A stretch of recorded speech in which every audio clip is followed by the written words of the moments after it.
Hi everyone and happy Friday. There is another assignment that is coming due on March 30th. I wanted to review that with you. Also, I want to talk about due dates.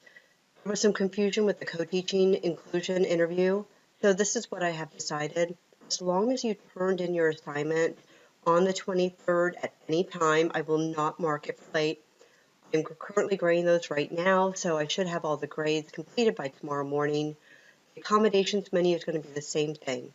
As long as it is posted, submitted by the 30th at any time, you are fine, and I will definitely accept it. Also, the accommodations menu and the co-teaching interview and the group assignment, I'll be talking about that later. All of those links are going to be at the very bottom of the assignments tab in case you were wondering where that was. So I'm sorry for that confusion. Anyway, let's talk about this accommodations menu. So when you click on the link, you'll see that there is an accommodations menu rubric. So you can see how much point is associated with each one. I'll go over the assignment first, and this will help understand where these points are going. I'm just going to scroll down to where the assignment is. Here it is. So you'll see that this is the core assignment. The rubric was what I had just shown you. It's attached under the assignments link. And there is the accommodations in the classroom. And there's also a part where it's a lesson plan. So there's two pieces to this. So the six disabilities that you'll be focusing on is, one is the specific learning disabilities, intellectual disabilities, emotional disturbance, orthopedic disabilities, visual impairments, and the last one is autism. So for each of these six, you'll provide a definition, a list of the characteristics, and then a list of accommodations. There should be 5 characteristics for each and 5 accommodations for each of the disabilities. So when I bring up this, you can see how the student did this. So obviously one of them is specific learning disability.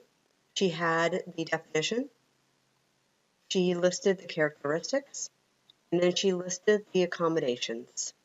She did the same thing for intellectual disabilities, definition, characteristics, accommodations. So you'll see it's just the same thing for each disabilities. But the other thing that the student did that I will be looking for is that at the very end or on the slides that you will have a works cited sheet. And the last thing here, so the second part is the lesson plan. So the lesson plan is something that does confuse people, so I do want to go over this. First thing is, I'm not expecting you to create a lesson plan. You can use a lesson plan that you've already created in a previous class, or you can find a lesson plan online. What I'm expecting you to do is to make accommodations or modifications to any of the activities or materials or the lesson itself based on the needs of the 6 students that you just did the accommodations menu for. So taking in the characteristics that are associated with each of those, and then typical accommodations that are provided, you'll look through your lesson plan, and I will show you how the student did. So her lesson plan is for grade 8. It is a language arts assignment, and this is something that she had created in a previous class. Absolutely fine.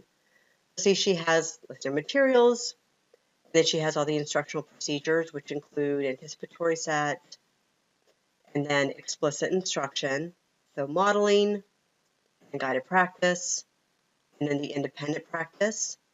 You don't see any accommodations yet, so you're probably wondering, okay, when do I put this in? So the easiest thing to do for most students I have found is at the end of the lesson, based on the activities, readings, anything that's going to be assigned to the students, at the end you can put what accommodations would be appropriate based on that lesson. So for a student with visual impairment, these are the accommodations that the student provided. And then for a student who has a type of fine motor skill deficit, she has these accommodations to help support that student. So what I'm really looking for is that based on your lesson, and then based on the characteristics of the 6 students in your class, did you provide appropriate accommodations so that student could participate as fully as possible. Some students have set it up where they, after the, I'm just going to kind of pick anything here. So after with the We Do, some students have went ahead and set accommodations, and then they put the accommodations based on the students. That is fine as well. Just do me a favor and please highlight that information so I can find it easily. I would really appreciate it. So these are the two components of your accommodations menu. This is a rubric that I will be using. You'll see that I asked you to provide at least 5 characteristics for each and 5 accommodations for each. And then at the bottom, you have the lesson plan that's included, and then the accommodation section that are appropriate for the student's disability. So again, this is due on the 30th.